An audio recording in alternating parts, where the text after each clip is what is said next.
Bonjour, vous êtes sur Radio Classique LCI. Notre invitée politique ce matin, Corinne Lepage. Bonjour Corinne Lepage. Bonjour à toutes et à tous. Il faut vous présenter maintenant en tant que présidente du Rassemblement citoyen, qui comprend CAP 21. C'est le rassemblement, j'ai l'impression, de toutes les initiatives de la société civile que vous voulez fédérer. Depuis longtemps, puisque nous nous sommes lancés maintenant il y a 10 mois.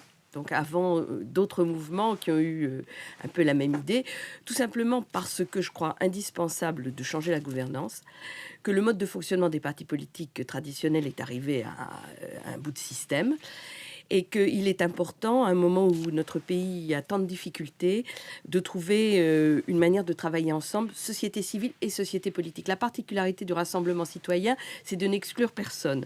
C'est-à-dire ce n'est pas que des gens totalement déconnectés de la politique politicienne, et ce n'est évidemment pas que des politiques au sens traditionnel du terme. C'est pas un petit peu un vœu pieux? On entend souvent ce discours depuis des dizaines d'années, mais finalement, in fine, c'est quand même bien l'élection qui fait que vous êtes élu. D'ailleurs, vous avez été élu à un moment donné sous l'étiquette du MoDem. Vous êtes députée européenne.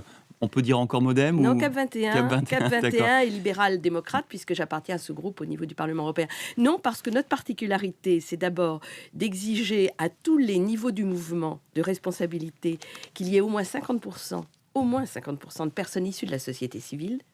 Et deuxièmement, parce que dans les listes qui vont être présentées, qui le seront la semaine prochaine, eh bien, vous verrez que ce ne sont pas des politiques nécessairement qui conduiront ces listes. Vous serez dans combien de villes? Écoutez, permettez-moi de garder ça jusqu'à la semaine prochaine, mais un certain nombre. Et aux élections européennes, comment vous ferez? Ça, nous verrons. Je m'exprimerai là-dessus au mois de janvier. Alors, mais nous travaillons dans la même direction. Alors, en attendant, on va parler de fond pour voir quelles sont vos idées que vous voulez porter pour les prochaines échéances politiques. Il y a un rapport sur l'intégration qui va être remis au Premier ministre, comme il l'avait annoncé en 2012. Alors, Le Figaro, ce matin, révèle des extraits qu'il qualifie de choc de ce rapport. Effectivement, en tout cas, par rapport à la tradition française de laïcité, on a l'impression qu'on est en train d'amorcer un virage à 180 degrés. Alors, on ne sait pas encore si le gouvernement suivra ces recommandations, mais j'en lis 2 ou 3. Autorisation du voile à l'école, création d'un délit de harcèlement racial, et puis assumer la dimension arabe orientale de la France. Au fond, c'est un rapport qui a l'air de, je ne l'ai pas lu entièrement, mais de prôner une certaine forme de pluralité. Ça s'appelle du communautarisme. En bon français. Alors je vous répondrai très simplement, puisque une des bases du Rassemblement citoyen, c'est l'opposition farouche à tout communautarisme. Pour ma part, je considère que ce rapport est une véritable provocation dans l'état actuel de la société française. Et si ceux qui en sont l'auteur souhaitent que le Front National fasse encore beaucoup mieux que les scores qui sont attendus, eh bien, il faut continuer dans cette voie. Je trouve que c'est totalement absurde. J'ai été une partisane de la loi sur le voile avant même que le président Chirac ne la lance. Je fais partie de ceux qui ont défendu la crèche Babilou et qui se sont réjouis de l'arrêt de la Cour d'appel de Paris. Je crois que nous n'avons absolument pas besoin de cela aujourd'hui dans la société française. Au contraire, nous avons besoin de nous rassembler sur ce qui fait notre creuset, notre vivre ensemble. Vous ne rien céder sur les principes de la laïcité? Rien du tout. Et je pense que c'est l'intérêt de tous les Français, de tous les citoyens, quelle que soit leur origine précisément, de ne pas mettre en avant ces origines. C'est le propre de la société française. Mais alors, vous parliez de provocation. Vous pensez qu'il peut y avoir une arrière-pensée politique? J'en sais rien. Je ne sais pas. Mais faire moi, monter, par exemple, le Front National? Je le sens comme ça. Je réagis à vif, puisque le rapport est sorti ce matin.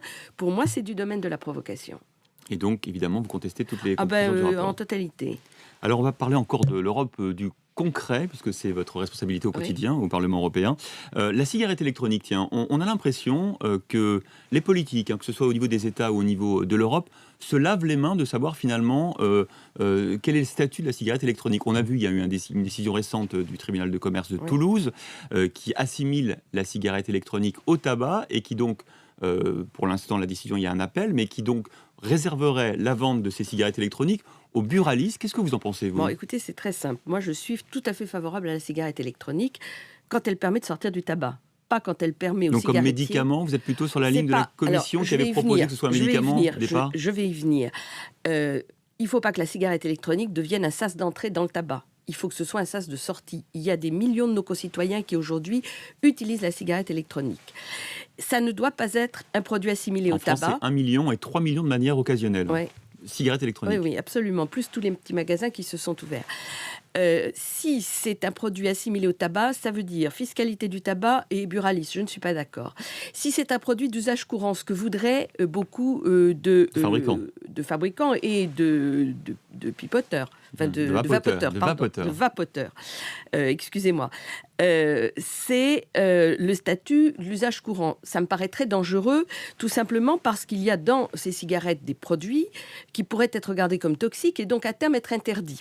Donc moi, je défendais l'idée d'une vente libre partout, mais en revanche d'un encadrement comme produit médicamenteux, mais l'alcool à 90, c'est un produit médicamenteux, on le trouve partout. De contrôle d'autorité sanitaire, en quelque sorte, très léger, ou pharmacologique. Très léger, de manière à ce qu'il y ait un statut et que les gens puissent l'acheter aussi souvent qu'ils le veulent et partout où ils le veulent. Mais on a l'impression qu'il n'y aura aucune réglementation, parce qu'on a vu Je pense qu'il n'y aura aucune réglementation. Je pense que les vapoteurs vont s'en réjouir dans un premier temps. Je ne suis pas sûre qu'ils s'en réjouissent dans un second. Et comme je les défends, parce que c'est la santé publique. Parce que vous pensez que c'est comme une forme d'addiction, d'une manière ou d'une autre ? Non, pas du tout. Pourquoi dites-vous qu'ils vont regretter ensuite, les vapoteurs ? Parce que, tout simplement, ça risque d'être interdit. Dans cette cigarette électronique, vous avez un certain nombre de produits qui, au regard du règlement REACH, pourraient être interdits. Et c'est ça que je vois, c'est l'étape suivante. C'est ce que nous avons voté au Parlement européen qui a probablement aussi suscité la décision du tribunal de commerce. Donc je crois qu'il faut essayer de réfléchir à ce qu'on veut vraiment et ne pas regarder le très court terme. Alors c'est aussi un bon exemple du rapport entre l'Europe et la France. On a l'impression que finalement le législateur français ne fait rien à temps que l'Europe éventuellement définisse une réglementation qui n'arrive pas, et pendant ce temps-là, on ne fait rien, et donc il y a des gens qui se mettent effectivement à vapoter sans savoir si c'est vraiment inoffensif ou pas, et puis il y a le lobby des buralistes contre le lobby des fabricants. Alors le lobby au Parlement européen, vous savez, on pourrait écrire, si j'avais le temps, j'écrirais un roman. Il faut écrire un roman ou un livre, même, une enquête. Un roman sur les lobbies au Parlement européen. L'e-cigarette est très probablement bien meilleur pour la santé que la cigarette tout court. Ceci étant, on a encore très peu de recul et peu d'études, et parfois des études contradictoires. Moi, je siège à la commission santé-environnement. J'ai donc pour objectif la santé des gens. Donc, je crois qu'il faut être prudent, et c'est la raison pour laquelle je souhaitais ce statut que j'ai défendu et que la commission environnement avait voté. Alors vous parliez de lobby, j'ai vu qu'il y a quelques jours, quelques heures, vous avez réagi assez violemment contre une de vos collègues au Parlement, Rachida Dati, car il y a une ONG, les Amis de la Terre, qui la soupçonne d'être en fait consultante auprès de GDF Suez et d'avoir au Parlement déposé beaucoup d'amendements de soutien à l'industrie du gaz. Pardonnez-moi, c'est pas du tout dans ce sens-là. J'ai écrit il y a plus d'un mois une chronique dans le Huffington Post, comme je le fais souvent, qui s'appelait « Quelle mouche a piqué Rachida Dati ?» Tout simplement parce que je réagissais à un article qu'elle avait écrit dans les Échos pour soutenir les gaz de schiste et défendre la position des gaziers européens qui étaient venus déposer une espèce de pétition au Parlement européen. Et regardant les amendements qu'elle avait défendu depuis quelques mois, j'avais vu que c'était quand même un peu bizarre, et notamment pas du tout dans l'intérêt des consommateurs, notamment sur la transparence. Donc voilà, j'avais fait un papier d'humeur en disant mais pourquoi cette position ? Il n'y avait aucune sous-entendue de ma part, et il n'y avait aucune réaction à quelque chose qui s'est passé un mois plus tard, bien évidemment. Donc ce qui s'est passé hier a un mois de plus que ce que j'ai écrit moi il y a un mois. Sauf que vous avez réagi hier en demandant qu'elle rende des comptes sur cette... Non, quand j'ai été interrogée, j'ai réagi d'une manière très simple. C'est ça ce que disait l'ONG Les Amis de la Terre. Je crois que des questions lui ont été posées. Moi, je n'ai pas vu la lettre et je n'ai pas vu la réponse s'il y en a une. Je n'en sais rien. Ce que j'ai dit, c'est qu'en tant que parlementaire, et c'est vrai pour les parlementaires français comme les parlementaires européens, et c'est pour ça que la loi vient d'être changée et que M. Nadal vient d'être nommé, dans le climat de défiance actuel, on ne peut pas laisser peser des doutes sur l'honnêteté des parlementaires. Il y a une déclaration d'intérêt que vous faites. Il y a une déclaration d'intérêt. Normalement, elle l'a respectée, Rachida Dati. Je n'ai jamais dit qu'elle ne l'avait pas respectée, et personnellement, je ne l'ai jamais accusée de rien. D'accord. Ça s'est télescopé avec cette accusation de cette ONG. C'était un mois avant. Je dis simplement que nous ne pouvons pas nous laisser accuser, que par conséquent, il est important que Mme Dati lève les doutes qu'elle a suscités. C'est tout. Il n'y a dans ma bouche pas l'ombre du début d'une accusation. Un autre de vos combats, c'est celui de la défense des libertés, notamment de la neutralité du net. Oui. Il y a depuis quelques jours en France une interrogation sur l'article 13 de la loi de programmation militaire qui autoriserait en fait, en échange d'une signature du ministre concerné, de pouvoir rentrer davantage dans la consultation des données informatiques, notamment la géolocalisation, Tout à etc. fait. Alors, je crois qu'il y a des pratiques qui existaient déjà et que c'est une forme de légalisation, mais je ne suis pas d'accord avec la légalisation. Je l'ai écrit, d'ailleurs, j'ai fait un tweet pour dire mon opposition. Cet article 13 est dangereux ? Oui, je crois. Je crois que l'UMP a saisi le Conseil constitutionnel. J'ai vu ça hier. Je pense que c'est une bonne chose que le Conseil constitutionnel se prononce sur ce point. Mais vous savez, je reviens au Parlement européen et voit bien que les débats sont parallèles. Nous battons énormément pour maintenir autant que faire se peut la liberté sur le net et tout ce qui s'est passé notamment avec les États-Unis est à cet égard extrêmement préoccupant, à telle enseigne que le Parlement européen a voté une suspension de négociations avec les États-Unis à la suite de tout ce qui est sorti sur Prism et autres. Alors on va finir, on refaire un peu de politique, l'avait évoqué au départ. Vous aviez appelé à voter pour François Hollande en 2012, est-ce que vous le regrettez aujourd'hui ? Non, je le regrette pas, mais ça ne veut pas dire, parce que je pense toujours que la manière dont Nicolas Sarkozy, sur le plan pas seulement de la politique, mais je dirais aussi du comportement, ne répondait pas à l'image que je me faisais de la République française. Il n'en demeure pas moins que je ne suis pas forcément d'accord, vous pouvez l'imaginer, avec toutes les mesures qui peuvent être prises aujourd'hui par le gouvernement. Mais ceci étant, il est dans une tourmente très difficile. La situation économique qui préexistait, quand même, il faut être tout à fait honnête, est très mauvaise. Et je crois que l'essentiel aujourd'hui, c'est de redonner du dynamisme et de l'envie à notre pays.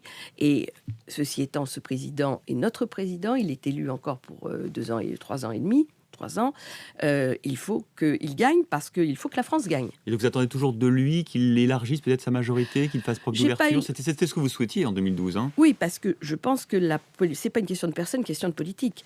Je pense que la politique doit se recentrer dans l'intérêt de l'économie, dans l'intérêt d'une économie beaucoup plus verte, comme le font nos amis allemands, d'un renouveau industriel, mais pas versus 19e siècle versus 21e siècle, d'un renforcement de toutes les questions autour de la laïcité, on en parlait tout à l'heure, et puis d'un véritable envie de vivre ensemble. Quand on voit nos jeunes qui n'ont qu'une envie, pour beaucoup d'entre eux, c'est d'aller ailleurs parce qu'ils ne trouvent pas chez nous la place pour s'installer et le dynamisme nécessaire, je pense que c'est très regrettable et nous devrions aujourd'hui mettre le curseur sur je dis pas la jeune femme, parce que c'est là qu'il faudrait redonner l'essor de notre société.